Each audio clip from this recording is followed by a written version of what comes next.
C'est la génération sacrifiée. Voilà 30 ans que les politiques échouent à faire reculer le chômage. On en parle aujourd'hui avec un plateau 100% jeune. Jonas Haddad est notre premier invité, secrétaire national des jeunes UMP, co-auteur de Droite 2.0. Il écrit de très nombreux jeunes, aussitôt diplômés, quittent la France pour trouver un premier emploi. La France est une terre qui se vide de son sang. Avec nous également la start-up MyJob Company et Grégory Herbé, son cofondateur. Donc MyJob Company fait partie d'un groupe de réflexion pour le ministère sur le sujet. Et plus récemment, MyJob Company propose avec Pôle emploi une expérimentation, le recrutement sans CV. Et enfin, Martin Bontemps, responsable des questions universitaires au syndicat UNEF. L'UNEF qui dénonce l'or de la jeunesse transformée en plomb. Voilà, bonjour et merci à tous d'être là pour ce plateau vraiment 100% jeune de start-up plus politique. Alors ma première question sur la question de l'emploi des jeunes, pourquoi les politiques ne marchent pas depuis 30 ans? On voit les plans s'enchaîner. Ma première question pour Martin Bontemps, donc du syndicat UNEF. Alors je pense que y a plusieurs raisons à ça. Déjà il y a un contexte qui est assez difficile quand même actuellement avec la crise économique et beaucoup de chômage de manière générale, que ce soit des jeunes ou même des seniors en France. Et après l'autre réalité, c'est que ça fait une vingtaine d'années que les seules politiques qui sont menées à destination des jeunes et de l'emploi des jeunes, ce sont des politiques spécifiques. On a vu un certain nombre de choses qui ont essayé d'être mises en place, certaines qui ont été largement refusées par la jeunesse. Je pense par exemple au mouvement du CPE il y a quelques années. Et là, cette année, par exemple, depuis le début du mandat de François Hollande, ce qu'on nous propose, c'est notamment des mesures spécifiques comme les emplois d'avenir qui touchent pas énormément de jeunes puisqu'ils sont plus global. Alors c'est ça qu'il faudrait pour le syndicat. Alors, je posais la même question à Jonas. C'est assez rare d'ailleurs que j'ai un accord avec l'UNEF, mais je suis totalement d'accord avec cette position. Je pense que depuis des années, on a construit une politique spécifique pour les jeunes, consistant à mettre la jeunesse sous perfusion de la dette publique, puisque les emplois d'avenir, c'est aussi de la dette publique. J'ai rencontré moi des gens en emploi d'avenir, c'était des gens quand même qui étaient agents d'ambiance dans des cages d'escalier ou chuteurs autour des bibliothèques publiques. Et on ne peut pas se dire que ça, ce sont des emplois d'avenir. Et donc en fait, le problème, c'est qu'on a toujours considéré les jeunes comme des citoyens de seconde zone, avec des droits de seconde zone, et on ne les a pas encouragés. Et la droite aussi n'a pas su construire un discours sur la jeunesse. On était en gros sur le fait de dire débrouillez-vous, faites comme les adultes. Moi je pense qu'il y a une troisième voie à explorer, c'est celle que je propose, c'est celle de l'entrepreneuriat. C'est-à-dire, en gros, vous avez d'un côté, on vous met sous perfusion, de l'autre, on vous dit de vous débrouiller. Non, il faut encourager l'initiative des jeunes par la création d'entreprises, par la création d'associations. On va en parler, mais on a peut-être autour de la table donc quelqu'un qui détient une solution pour réduire le taux de chômage des jeunes en France. Grégory Herbé, avec MyJob Company, en 2 mots, c'est quoi le principe pour... Le principe, c'est de rendre plus accessible, de fluidifier l'information liée à l'emploi avec les outils des jeunes. On parle souvent de conflits entre ce que peuvent proposer les pouvoirs politiques et puis de l'autre côté, la réalité du terrain. Je pense qu'il y a un problème de langue. On ne parle pas la même langue, on n'utilise pas les mêmes canaux de communication. Les jeunes n'utilisent pas les mêmes canaux de communication. Et à ce moment-là, donc MyJob Company intervient pour fluidifier cette logique à travers la mise en place du recrutement via les réseaux sociaux, mais aussi l'abandon du CV. Le CV n'est plus un outil que les jeunes souhaitent utiliser pour trouver un emploi. Mais là, c'est une expérimentation à petite échelle. Est-ce que c'est pas du cosmétique par rapport aux 700 000 jeunes qui cherchent du travail? Martin Bontemps, vous pensez quoi de l'initiative, par exemple, de MyJob Company? Moi, je pense que c'est une bonne initiative de vouloir moderniser les informations, etc. Et aussi faire en sorte que les informations elles puissent mieux circuler vers un nouveau public, moderniser tout ça. Après, je pense que le problème du chômage, il ne se résume pas uniquement à une question d'information et que notamment c'est un problème qui est plus global, où notamment, même sans parler de chômage des jeunes en tant que tel, ce qu'on voit, c'est que actuellement, il y a 50% des jeunes, plus de la moitié des jeunes qui sont en emploi, qui sont dans des emplois précaires. Donc il y a des problématiques aussi autour de ça. Et donc la question, c'est comment est-ce qu'on trouve des réponses par rapport à ça.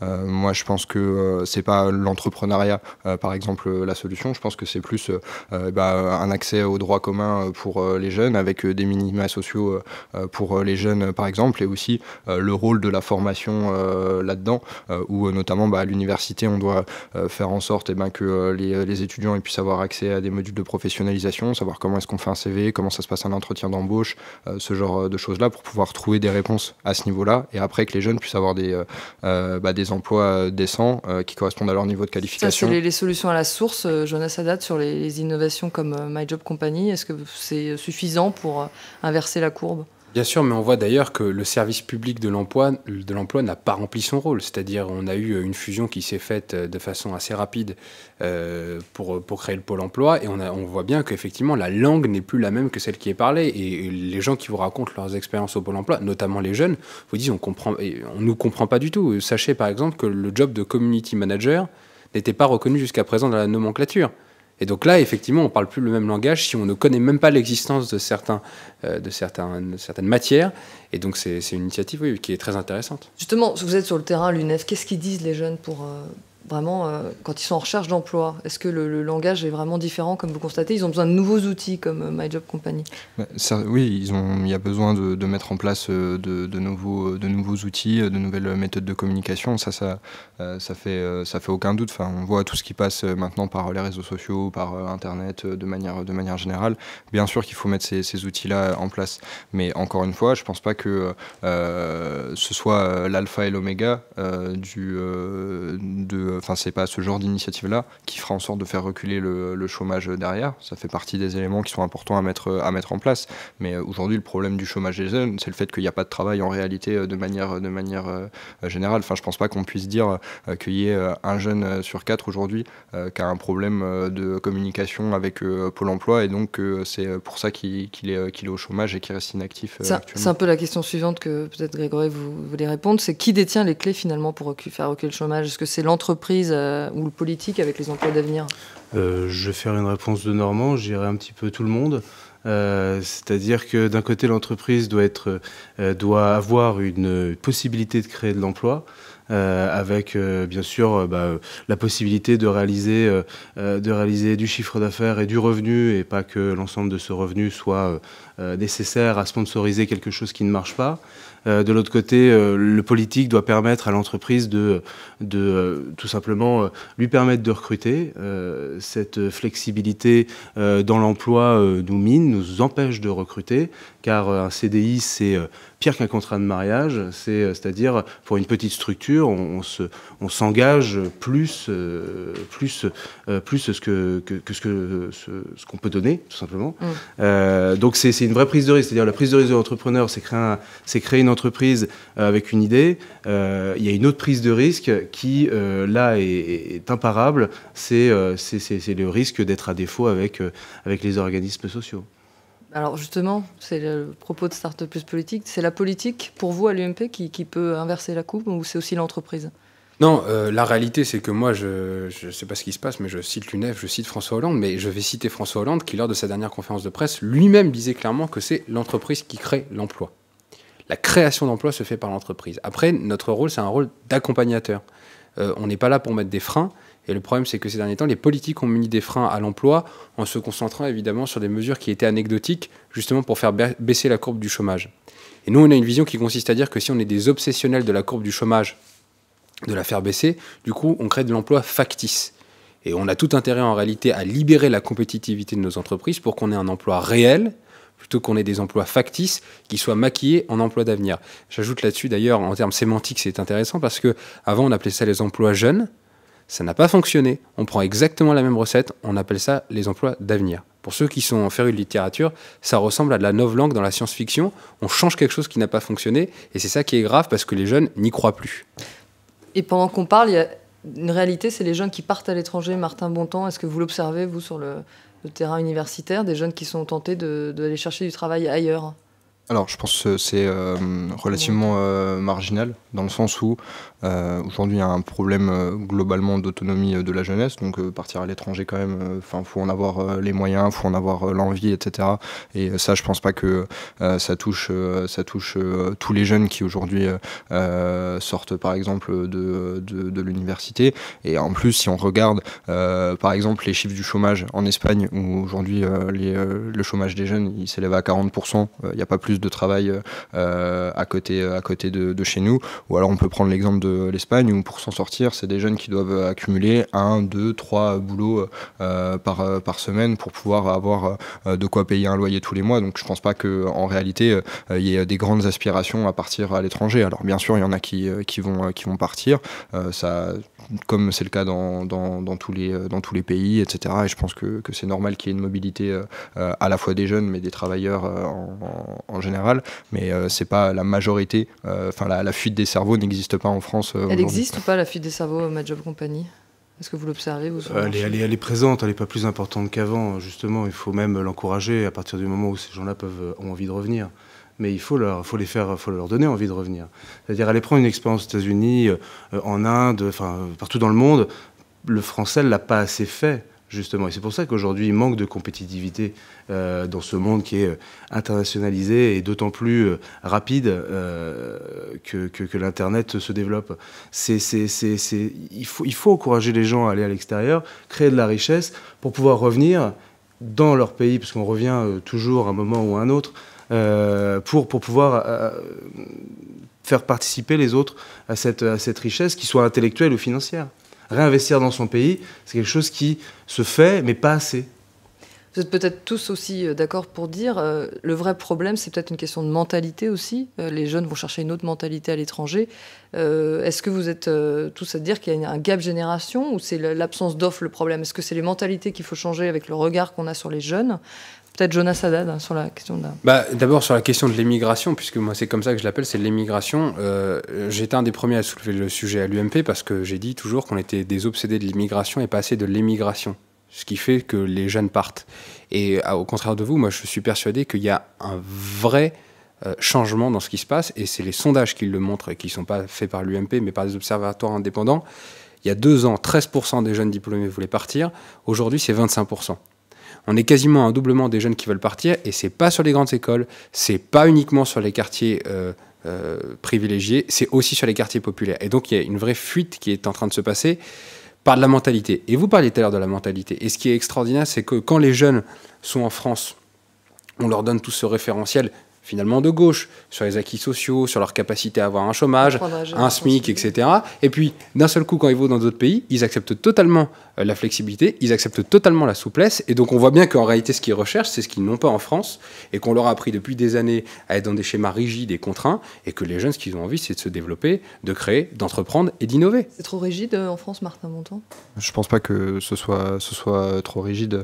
On parle par exemple des acquis sociaux, etc. Moi, je pense que c'est le modèle français, le modèle social français aujourd'hui, c'est ce qui permet à une population de pouvoir être protégée, de prévenir des risques, etc. Et ça fait partie d'une richesse de la France actuellement. Les grandes études internationales, même diligentées par des économistes qui sont vus comme de gauche, montrent que plus vous rigidifiez le marché du travail, pour les insiders, ceux qui sont présents, plus vous découragez les outsiders, ceux qui ne sont pas à l'intérieur du marché du travail, donc les jeunes, puisque c'est plus compliqué. Un CDI, c'est pire qu'un contrat de mariage, de faire rentrer des jeunes à l'intérieur du marché du travail. Résultat, on n'embauche pas, et donc on laisse les outsiders à la porte du marché du travail. Sauf que un chiffre, quand même, je n'ai plus la source, mais je crois que c'était Ipsos, qui avait étudié que les classes d'âge de 13 à 18 ans, 73% avaient une envie d'être fonctionnaire par la suite. 73%. Pourquoi? Parce qu'en fait, on envoie un message qui est que si on fait autre chose que le fonctionnariat, on prend un risque.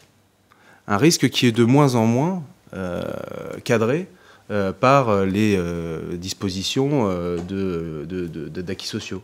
Donc en fait, soit d'un côté, on va encourager les gens avec des initiatives et la possibilité, donc notamment, d'après ce que je disais tout à l'heure, sur la partie coût du travail, flexibilité, où soit en fait on fait un ping-pong à se dire qu'il faut aider sans aider, mais de l'autre côté aider les entreprises à se développer sans les aider, et c'est un mélange libéral accompagné. Donc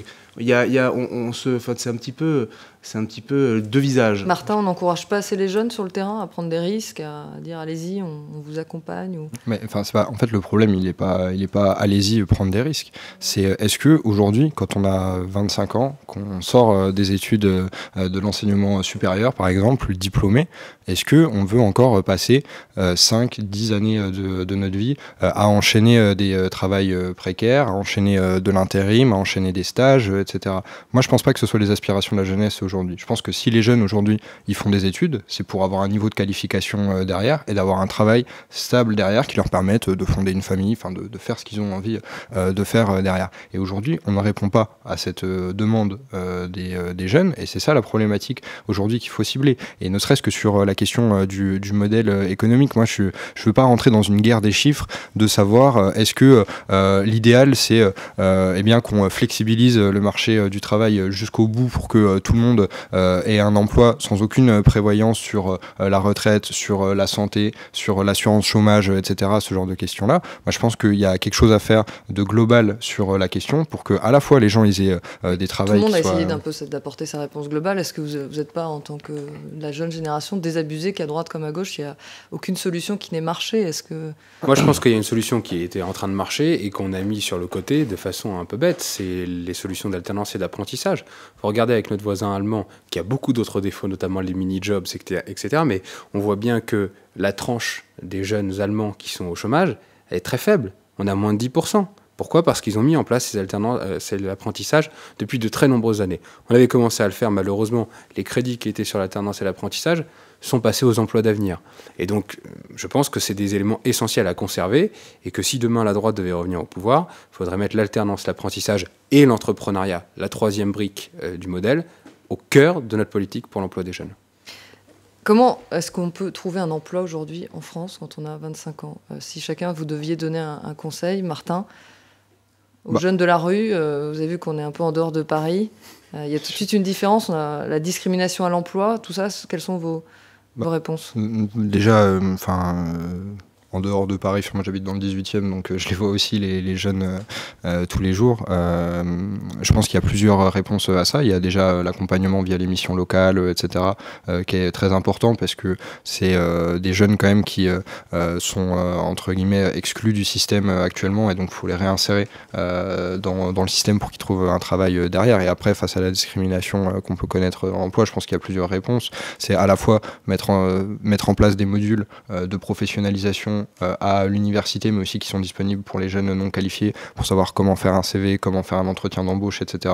Parce que c'est des éléments qui aujourd'hui résident exclusivement sur le capital culturel des jeunes. Donc si on n'a pas par exemple les parents derrière pour pouvoir apprendre de l'école alors. Voilà, c'est ça. Et la deuxième chose, c'est pas par exemple qu'on enlève les photos d'identité sur les CV par exemple, pour pas que Grégory, je crois que vous enlevez les photos sur son CV. On n'enlève rien, nous, en fait. C'est-à-dire qu'on propose quelque chose de complètement alternatif. C'est-à-dire que plutôt que de renseigner un CV, on va renseigner ce qu'on appelle du savoir-être. Donc, qui je suis, dans quel environnement j'aime évoluer, si je suis plutôt une personne de grande société, plutôt une personne de petite structure, plutôt quelqu'un dans l'associatif. Mais aujourd'hui, si l'employeur veut recruter, il y a quand même 700 000 postes qui sont non pourvus tous les ans. Il est obligé de passer par... Et aujourd'hui, il faut rassurer l'employeur sur le fait qu'on recrute sur des compétences du savoir-être et du savoir-faire. C'est tout. C'est-à-dire que, quel que soit son nom, son origine, un soudeur soude bien ou pas. C'est comme ça qu'on les sélectionne. Et donc, le fait de travailler sur le savoir-être et le savoir-faire, et de proposer ça aux recruteurs, permet de passer tout un ensemble de barrières qui sont culturellement, de droite ou de gauche, culturellement des barrières de discrimination. Si on ne discrimine pas sur le nom et la photo, on va discriminer sur l'école. Si on ne discrimine pas sur l'école, on va discriminer sur les hobbies. Parce il fait du golf et je ne fais pas de golf, etc. Et c'est des mini-discriminations qui, pour les jeunes, qui n'ont rien à mettre dans un CV, est totale. Donc si on leur dit qu'est-ce que tu sais faire et dans quelle société tu aimerais être, c'est un peu plus complexe que ça tout de même, c'est ce que l'on fait nous, eh bien, on se rend compte de la surprise des employeurs à voir arriver des jeunes qui ne sont ni en costume, ni bien coiffés, ni comme ils l'attendaient, par contre qui ont les compétences et l'envie de travailler chez eux. Et la rencontre est faite de cette façon. Même mot de la fin, Jonas Haddad, comment on fait pour trouver un travail quand on a 25 ans en France? D'abord, il ne faut pas qu'on se mette des barrières dans la tête. Et c'est vrai que la discrimination peut en être une, mais on est à Saint-Ouen. Il ne faut pas non plus que les jeunes de Saint-Ouen ou les jeunes qui peuvent résider dans le 93 se disent « Ah, de toute façon, je serai discriminé. De toute façon, j'aurai pas de job. » C'est une première chose. Et je pense qu'il faut arrêter d'insister tant que ça sur la discrimination pour être plus sur quelque chose de positif. Deuxièmement, pour trouver un emploi aujourd'hui quand on a 25 ans, il y a plusieurs canaux, et moi je ne pense pas qu'il n'y ait que des canaux précaires dans le fait d'avoir un contrat de travail qui ne soit pas un CDI. Je vous donne un exemple. Quand on est auto-entrepreneur, et qu'on est jeune, et qu'on fait une mission pour un employeur, et que l'employeur se rend compte que votre mission, elle est bien faite, et qu'il a envie de vous employer, ça, c'est une des meilleures façons de rentrer dans une entreprise. Parce que vous avez montré votre capacité à exercer une mission, une activité, et par ce canal-là, vous pouvez rentrer à l'intérieur de l'entreprise. Alors bien évidemment, au départ, c'est pas sécurisé. Mais autant avoir quelque chose qui vous permet de rentrer dans une entreprise par la grande porte plutôt que par la petite. Ce sera le mot de la fin. On va essayer d'instaurer une petite tradition, c'est que le politique qui accepte de venir laisse une idée sous forme de tweet dans une boîte à idées. Donc vous nous laisserez ça bientôt. Je vous remercie d'être venu et puis rendez-vous au prochain numéro. Merci. Merci à vous.